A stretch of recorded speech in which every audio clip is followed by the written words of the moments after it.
भुतिया सड़क। 4 दोस्त, राहुल, अशोक, दावर और राजू सब हॉलिडे एंजॉय करने के बाद रात में घर वापस लौट रहे थे। राजू, अरे यार कब ये रास्ता खत्म होगा, 2 घंटे से इसी रास्ते पर भटक रहे हैं, बैठे बैठे कमर में मोच आ चुकी है।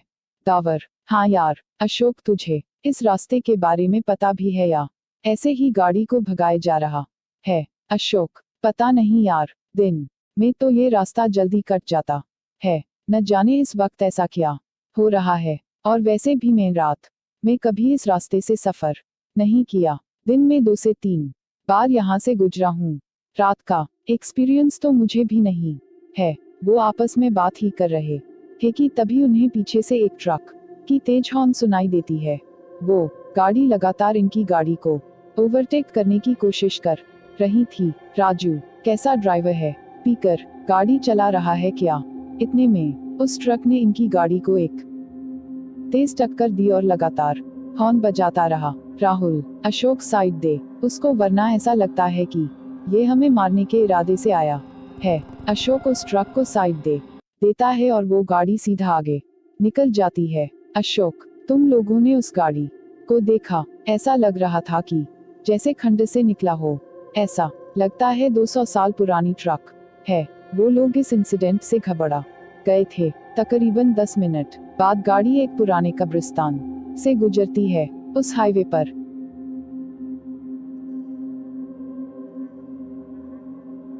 एक कब्रिस्तान भी पड़ता था। गाड़ी जैसे ही उस कब्रिस्तान से गुजरती है, उन्हें कब्र के पास वही पुरानी ट्रक दिखती है जो थोड़ी देर पहले उनकी जान की दुश्मन बनी थी। दावर, अशोक गाड़ी रोक, वो देख। राजू, अरे ये तो वही ट्रक है जिसने हमें परेशान कर दिया। हाँ अशोक, मुझे लगता है कि हमें एक बार जाकर देखना चाहिए कि बात क्या है। राजू, तू पागल हो गया है क्या, आधी रात इस तरह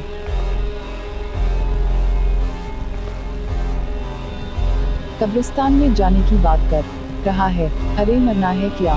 राजू उन्हें वहां जाने से रोकने की कोशिश करता है, लेकिन तभी उन्हें उसी ट्रक से एक आदमी उतरता दिखता है जिसने काले कपड़े पहने हुए थे और उसके सर पर एक टोपी थी।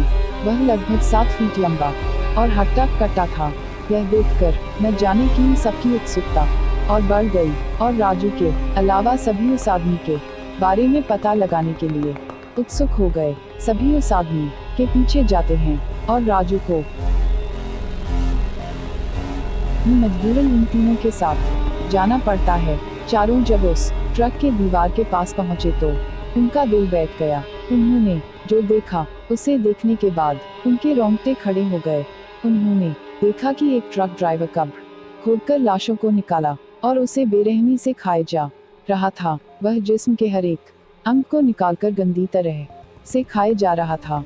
राहुल, भाई ये कौन सा राक्षस है, निकलो यहाँ से जल्दी से। हड़बड़ाहट में सब वहाँ से एक साथ भागे, लेकिन राजू इतना डरा हुआ था कि वो हिल भी नहीं पाया। कदमों की आवाज सुनकर उस शैतान को पता चल गया कि कोई उस पर नजर रख रहा है।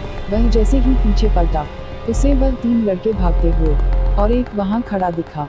वह शैतान राजू के करीब पहुंचा और उस शैतान ने सीधा राजू के गले पर वार किया और एक ही वार में राजू की दर्दनाक चीख निकली और इसके साथ ही राजू की वहीं मौत हो गई। यहाँ तीनों तेजी से गाड़ी की तरफ भागने लगे और गाड़ी के पास पहुंचे और गाड़ी में बैठ गए। वह शैतान अब तक उनके पीछे नहीं भागा था, बल्कि दूर से ही खड़ा उन्हें घूर रहा था।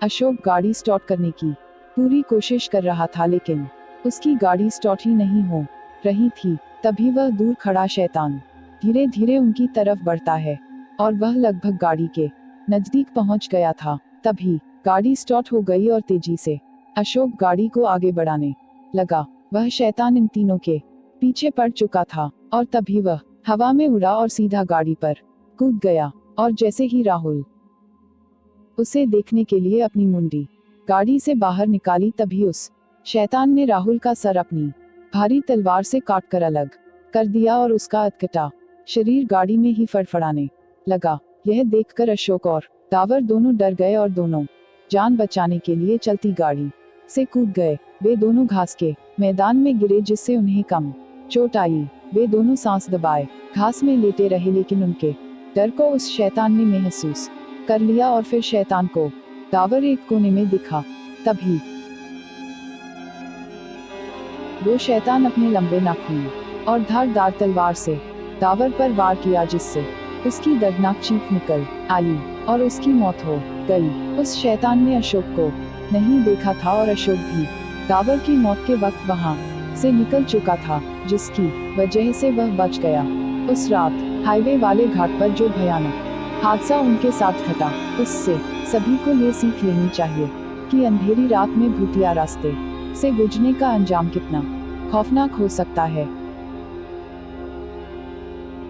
कहते हैं उस भूतिया सड़क में कोई शैतान है जो हर रात 12 सेकंड 3 के बीच अपने पुराने खतरनाक ट्रक से अपने शिकार का पीछा करता है और उसे मारकर कब्रिस्तान में दफन कर देता है, और अगली रात उसे कब्र से निकालकर उसके जिस्म के टुकड़ों को खाता है, जिससे वो अमर रह सके। कहानी अच्छी लगी हो तो कमेंट्स करके जरूर बताएं, और हाँ, सब्सक्राइब करना ना भूलें। एक लाइक तो बनता है, हो सके तो शेयर भी कर दो अपने दोस्तों को।